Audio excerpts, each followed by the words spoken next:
की। भारत माता की।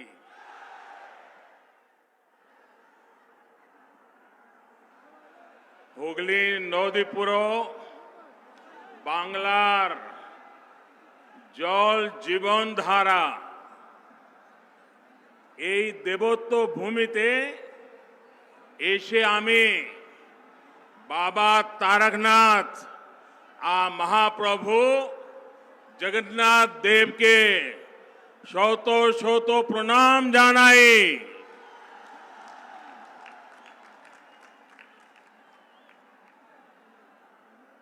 आप लोगों का ये उत्साह, ये उमंग, ये ऊर्जा कोलकाता से लेकर दिल्ली तक बहुत बड़ा संदेश दे रहा है। अब पश्चिम बंगाल परिवर्तन का मन बना चुका है। एक बार फिर मेरे साथ बोलिए, भारत माता की। वंदे वंदे वंदे वंदे वंदे वंदे। साथियों, आज इस वीर धरा से पश्चिम बंगाल अपने तेज विकास के संकल्प को सिद्ध करने के लिए एक बड़ा कदम उठा रहा है। पिछली बार मैं आपको गैस कनेक्टिविटी के इंफ्रास्ट्रक्चर का उपहार देने आया था।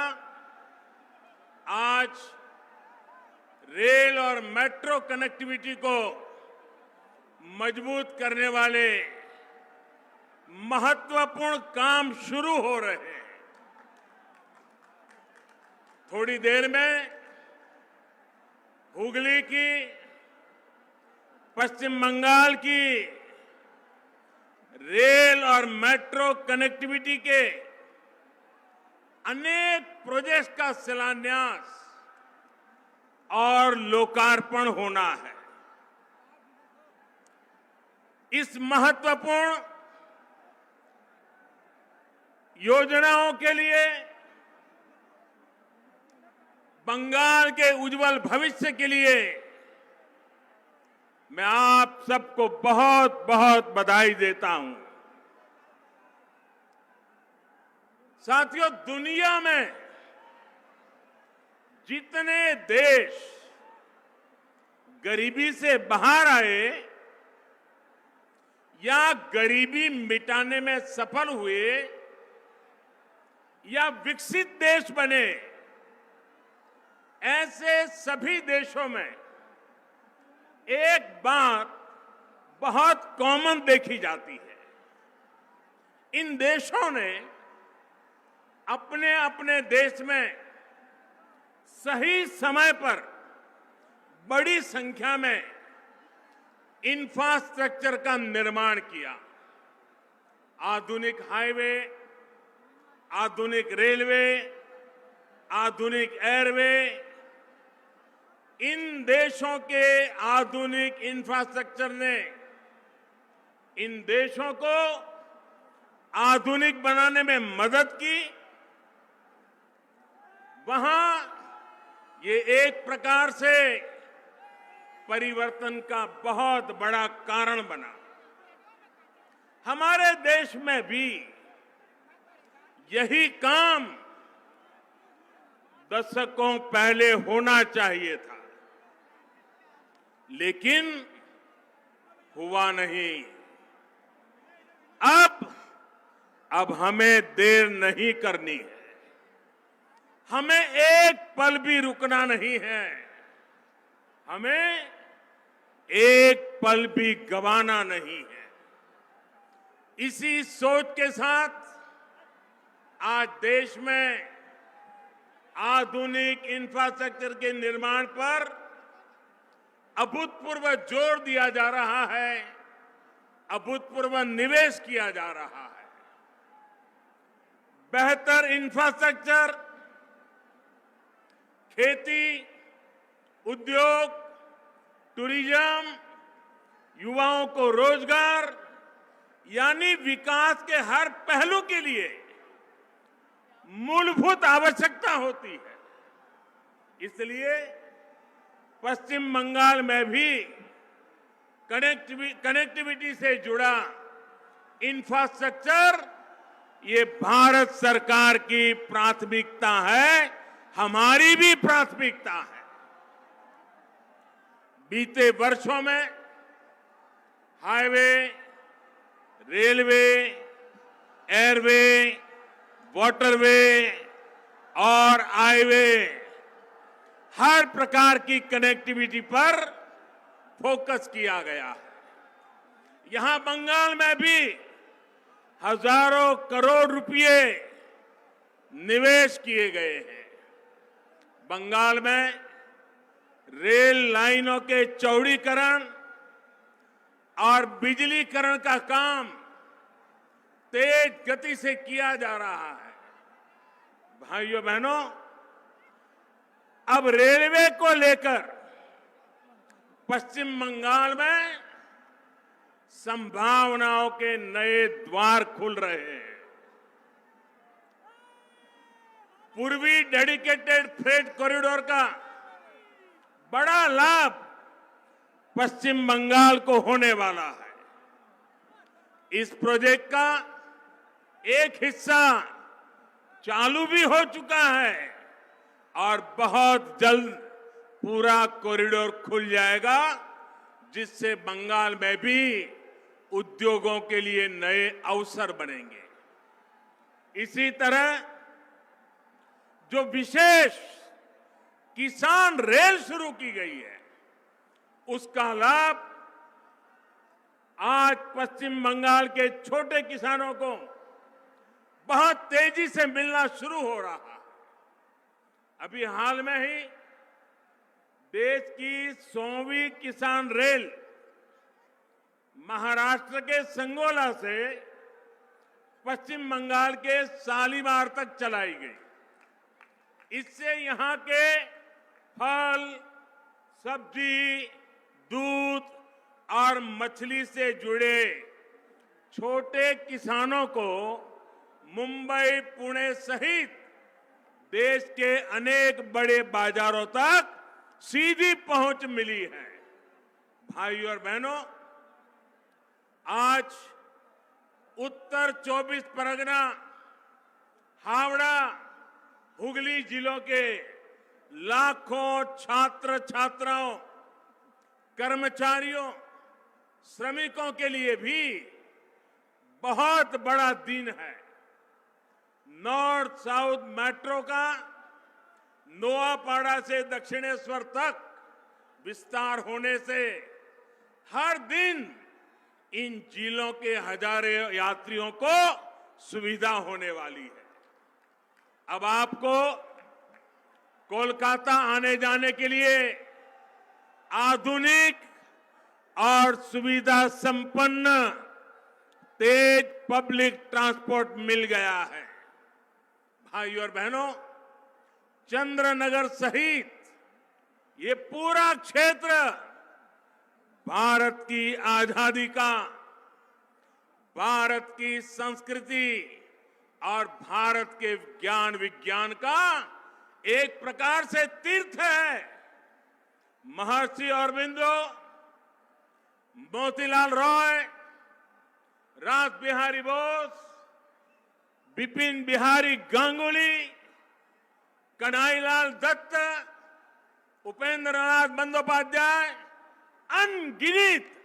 अनगिनत ऐसे महान व्यक्तित्व का नाता इस धरती से है। ये वो धरती है जिसने रामकृष्ण परमहंस जैसे महान संत हमें दिए। माउंट एवरेस्ट को मापने वाले महान गणितज्ञ राधानाथ सिगर, महान भाषाविद बुदेव मुखर्जी ऐसे मनीषियों का भी नाता इसी मिट्टी से रहा है। मुझे हैरानी है, इतने वर्षों में जितनी भी सरकारें यहां रही हैं, उन्होंने इस ऐतिहासिक क्षेत्र को, इस पूरे क्षेत्र को अपने हाल पर ही छोड़ दिया। यहां के इंफ्रास्ट्रक्चर को, यहां की धरोहर को बेहाल होने दिया गया। मुझे बताया गया है कि वंदे मातरम भवन, जहां बंकिम चंद्र जी 5 साल रहे, कहते हैं कि वो तो बहुत बुरी हालत में है। ये वो भवन है जहां उन्होंने वंदे मातरम की रचना को लेकर मंथन किया। वो वंदे मातरम जिसने आजादी की लड़ाई में नए प्राण फूके, हमारे क्रांतिवानों को नई ताकत दी, मातृभूमि को सुजलाम सुफलाम बनाने के लिए हर देशवासी को प्रेरित किया। वंदे मातरम सिर्फ इन 2 शब्दों ने गुलामी की निराशा में जी रहे देश को नई चेतना से भर दिया था।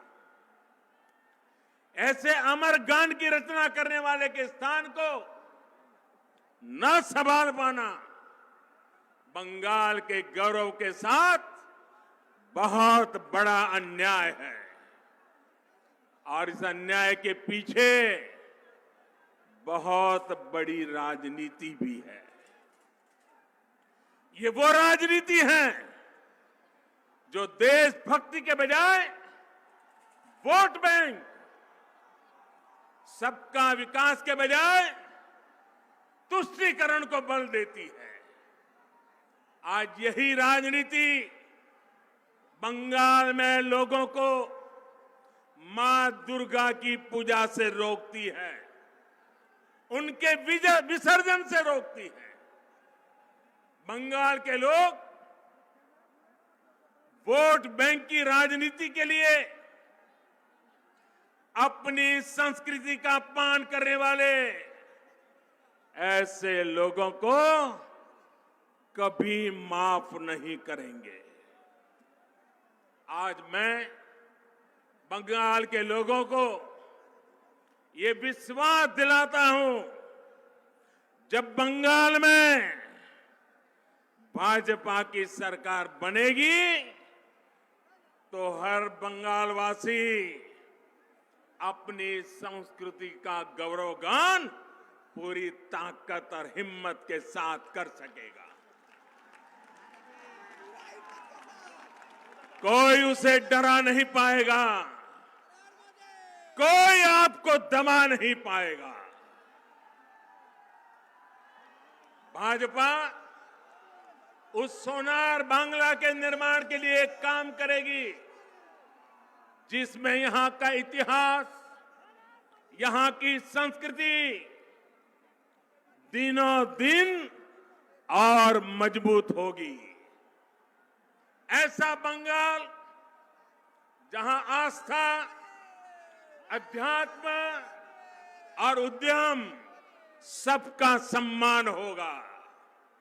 ऐसा बंगाल जहां विकास सभी का होगा, तुष्टीकरण किसी का नहीं होगा।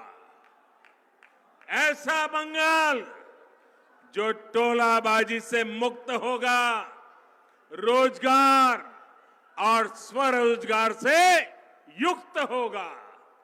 भाइयों और बहनों, आजादी से पहले बंगाल देश के अन्य राज्यों से बहुत आगे था, लेकिन जिन लोगों ने बंगाल पर राज किया, उन्होंने बंगाल को आज इस हालत में पहुंचा दिया। मां, माटी, मानुष की बात करने वाले लोग बंगाल के विकास के सामने दीवार बनकर के खड़े हो गए हैं।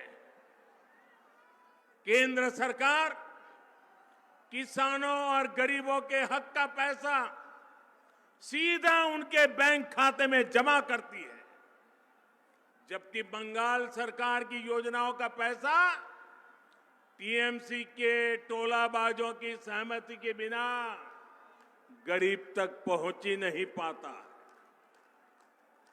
यही वजह है कि गांव-गांव में टीएमसी के नेताओं की शान और शौकत बढ़ती जा रही है और सामान्य परिवार गरीब से गरीब होता जा रहा है। भाइयों और बहनों, बंगाल के लाखों किसान परिवारों को पीएम किसान सम्मान निधि का पैसा इसी मानसिकता के कारण नहीं मिल पाया है। उनके हक को यहां की सरकार में बैठे हुए लोगों ने छीन लिया है। बंगाल के लाखों गरीब परिवार आयुष्मान भारत योजना के तहत 5 लाख रुपए तक के मुफ्त इलाज की सुविधा से आज भी वंचित है। गरीब को सुविधा मिले, इन प्रयासों को कैसे यहां रोका जाता है, इसका एक और उदाहरण मैं आज बंगाल की धरती पर आपको देता हूं। देश के गांवों में हर घर तक पाइप से पानी पहुंचाने के लिए जल जीवन मिशन चल रहा है। प्रयास यह है कि हमारी बहनों, हमारी माताओं, हमारी बेटियों को पानी लाने में अपना समय और अपना श्रम न लगाना पड़े। प्रयास ये है कि हमारे बच्चों को प्रदूषित पानी से होने वाली अनेक बीमारियों से बचाया जा सके। बंगाल के लिए ये मिशन इसलिए ज्यादा जरूरी है क्योंकि यहां 1.5-2 करोड़ से अधिक ग्रामीण घरों में आप चौंक जाएंगे इन्होंने बंगाल की हालत क्या की है। 1.5-2 करोड़ ग्रामीण घरों, और उसमें से सिर्फ देश भी आज सुनेगा तो चौंक जाएगा। 1.5 करोड़ 1.25-2 करोड़ घरों में से सिर्फ 2 लाख घरों में ही नल से जल की सुविधा है। अब बताइए क्या करके रख दिया था उन्होंने। आज देश में अभियान चल पड़ने के बाद अब तक इस अभियान के तहत लगभग देश में 3 करोड़ 60 लाख घरों को पानी के कनेक्शन दिए जा चुके हैं। जहां बंगाल 2 लाख पर था, भारत सरकार ने इतना जोर लगाया, पैसे लगाए, पीछे पड़ गए, तो भी बंगाल में सिर्फ अब तक 1.5-2 करोड़ घरों में से सिर्फ 9 लाख परिवार तक ही पाइप से पानी का कनेक्शन पहुंच पाया है। यहां की सरकार जिस रफ्तार से काम कर रही है और उस रफ्तार से तो पश्चिम बंगाल के हर गरीब के घर पाइप से जल पहुंचाने में पता नहीं कितने साल बीत जाएंगे। टीएमसी सरकार गरीबों के घर तक पानी पहुंचाने के लिए कितनी गंभीर है, इसका एक और उदाहरण आपको देता हूं। मैं आपसे पूछना चाहता हूं, क्या बंगाल के लोगों को पीने का शुद्ध पानी मिलना चाहिए कि नहीं मिलना चाहिए? जरा पूरी ताकत से बोलिए, पीने का पानी मिलना चाहिए कि नहीं मिलना चाहिए? गांवों में भी मिलना चाहिए कि नहीं मिलना चाहिए? गरीब से गरीब को भी मिलना चाहिए कि नहीं मिलना चाहिए? ये आपका हक है कि नहीं है? यहाँ की सरकार ने काम करना चाहिए कि नहीं करना चाहिए? लेकिन हुआ क्या? हर घर जल पहुंचाने के लिए भारत सरकार ने, दिल्ली सरकार ने 1700 करोड़ रुपए से ज्यादा 1700 करोड़ रुपए से ज्यादा रकम ये टीएमसी सरकार को दी। लेकिन इसमें से सिर्फ 609 करोड़ रुपए ही यहां की सरकार ने खर्च किया है। बाकी 1100 करोड़ रुपया यहां की सरकार दबा करके बैठ गई है। सर, ये दिखाता है कि टीएमसी सरकार को गरीब की, पश्चिम बंगाल की बहनों बेटियों की जरा भी परवाह नहीं है। दोस्तों, क्या जो पानी के लिए तरस रही है वो बंगाल की बेटी है कि नहीं है? वो बंगाल की बेटी है कि नहीं है? बंगाल की बेटी को पानी मिलना चाहिए कि नहीं मिलना चाहिए? बंगाल की बेटी के साथ अन्याय करने वाले लोग, क्या उनको माफ किया जा सकता है? भाई और बहनों, पश्चिम बंगाल में भाजपा की सरकार सिर्फ सत्ता में परिवर्तन के लिए नहीं, बल्कि आसोल परिवर्तन के लिए बनानी है। आसोल परिवर्तन, बल्कि यहां कमल खिलाना इसलिए जरूरी है ताकि पश्चिम बंगाल की स्थिति में वो आसोल परिवर्तन आ सके, जिसकी उम्मीद में आज हमारा नौजवान जी रहा है। ये हुगली अपने आप में बहुत बड़ा उदाहरण है कि बीते दशकों की अव्यवस्था ने पश्चिम बंगाल को किस हाल में पहुंचा दिया है। हुगली जिला तो भारत में उद्योगों का एक प्रकार से हब था। हुगली के दोनों किनारों पर जूट इंडस्ट्री थी, आयरन और स्टील मशीनों के बड़े बड़े कारखाने थे, बड़े पैमाने पर यहां से निर्यात होता था। लेकिन अब आज हुगली की क्या स्थिति है, ये आप भली भांति जानते हैं। एक समय था जब पूर्वी भारत के अनेक लोकगीतों में घर घर में माताएं बहनें किसी भी शुभ अवसर पर जो गीत गाती थी, जो लोकगीत गाए थे, उसमें गाया जाता था कि घर के लोग कमाने के लिए कलकत्ता गए हैं। उस समय शब्द प्रयोग करते थे, कलकत्ता गए हैं। इन गीतों में ये उम्मीद लगाई जाती थी कि कलकत्ता से आते समय अपना परिवार का व्यक्ति जब घर लौटेगा तो वो घर के लिए कलकत्ता से क्या क्या लाएगा, कौन कौन से उपहार लाएगा, कौन से जो चीजें कलकत्ता में नहीं बनी है वो अब हमारे गांव, हमारे घर में आएगी। ऐसे गीत बंगाल के बाहर, उड़ीसा हो, बिहार हो, आंध्र तेलंगाना तक, इधर आसाम, नॉर्थ ईस्ट, लोग घर में गाते थे।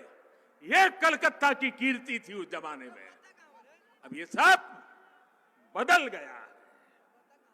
अब इस औद्योगिक शहर के निवासियों को, बंगाल में बहुत से निवासियों को काम करने के लिए दूसरों के यहां, दूसरे राज्यों में जाना पड़ रहा है। इस स्थिति को बदलने का काम बंगाल में बनने वाली और जो सरकार बनाना आपने ठान लिया है, जो सरकार बनाना आपने तय कर लिया है, वो भाजपा सरकार बनते ही उस दिशा में एक के बाद एक कदम उठाएगी। भाजपा सरकार औद्योगिक विकास की नीतियों में बदलाव करेगी, तेजी से निर्णय लिए जाएंगे, इस क्षेत्र का विकास किया जाएगा। साथियों, एक दौर था जब पश्चिम बंगाल की जूट मिलें देश की अधिकांश जरूरतों को पूरा करती थी, लेकिन इस इंडस्ट्री को भी अपने हाल पर छोड़ दिया गया था। जबकि इससे हमारे किसान, हमारे श्रमिक, हमारे गरीब, उनका इस व्यवसाय से सीधा नाता था। जब से केंद्र में भाजपा सरकार आई है, तब से जूट किसानों की विशेष चिंता की गई है। अब तो गेहूं की पैकेजिंग में भी जूट के बोरों को कंपलसरी किया गया है। चीनी की पैकिंग के लिए भी बड़ी मात्रा में जूट का उपयोग हो रहा है। साथियों, हुगली के आलू किसान जो यहां की शान रहे हैं, उनकी स्थिति भी किसी से छिपी नहीं है। यहां के आलू और धान, इसके जो किसान हैं, उन किसानों को कौन लूट रहा है, ये मुझसे ज्यादा आप लोग जानते हैं। जब तक यहां फूड प्रोसेसिंग के कारखाने नहीं लगेंगे, जब तक किसानों को अपनी उपज बेचने की आजादी नहीं मिलेगी, तब तक ना तो किसानों का हित होगा और न ही मेरे मजदूर भाइयों बहनों का होगा। साथियों, बंगाल में निवेश के लिए उत्साह की कमी नहीं है। मुसीबत है सरकार ने जो माहौल बनाया है, कट कट कट का जो कल्चर बनाया है, सिंडिकेट के हवाले बंगाल दे दिया है, उसी के कारण ये माहौल बिगड़ता गया है। जब भी मैं विदेश में प्रवासी बंगाली बहनों भाइयों से मिलता हूं, तो अपनी मातृभूमि के लिए योगदान देने के लिए हर बंगाल का बेटा बेटी आज दुनिया में कहीं भी होगा, वो यहां के लिए कुछ करना चाहता है। लेकिन उनकी सिर्फ एक ही शिकायत रहती है कि वो योगदान करे भी तो कैसे करे। आज के पश्चिम बंगाल में किराए पर, अगर किराए पर बिल्डिंग भी लेनी हो तो उसमें भी कट लगता है। और ये ऐसे बदमाशी कर रहे हैं कि दोनों तरफ से कट लेते हैं। बिना सिंडिकेट की इजाजत के किराए पर बिल्डिंग भी नहीं ले सकते। इस स्थिति को पश्चिम बंगाल के बारे में बनाई गई इस धारणा को हमें मिलकर के बदलना है। और इसलिए यहां आसोल परिवर्तन लाना है, यहां पूर्व बहार से कमल खिलाना है। साथियों, बंगाल का विकास तब तक संभव नहीं है जब तक यहां सिंडिकेट का राज रहेगा। बंगाल का विकास तब तक संभव नहीं है जब तक यहां टोलाबाजों का राज रहेगा। बंगाल का विकास तब तक संभव नहीं है जब तक कट कल्चर बंगाल में रहेगा। बंगाल का विकास तब तक संभव नहीं है जब तक शासन प्रशासन गुंडों को आश्रय देगा। बंगाल का विकास तब तक संभव नहीं है जब तक कानून का राज पश्चिम बंगाल में स्थापित नहीं होता। ये तब तक संभव नहीं है जब तक पश्चिम बंगाल में सामान्य जन की सुनवाई करने वाली सरकार यहां नहीं बनती है। इसी स्थिति को बदलने के लिए आज पश्चिम बंगाल के कोने कोने से आवाज आ रही है, আর নয় অন্যায়, আর নয় অন্যায়, আমরা আসল পরিবর্তন চাই, আমরা আসল পরিবর্তन चाहिए। भाई और बहनों, मुझे विश्वास है कि हम सभी साथ मिलकर पश्चिम बंगाल के किसानों, श्रमिकों, यहां के युवाओं को बेहतर भविष्य दे पाएंगे। भाइयों बहनों, एक बार फिर आज अनेक भेंट सौगातें बंगाल को मिल रही है। उज्जवल भविष्य के लिए ये इंफ्रास्ट्रक्चर के काम आने वाले हैं और इन सब के लिए आप सबको मैं बहुत बहुत बधाई देता हूं। मेरे साथ दोनों हाथ ऊपर करके पूरी ताकत से बोलिए, भारत माता की, भारत माता की, वंदे वंदे वंदे वंदे वंदे वंदे वंदे वंदे वंदे वंदे वंदे वंदे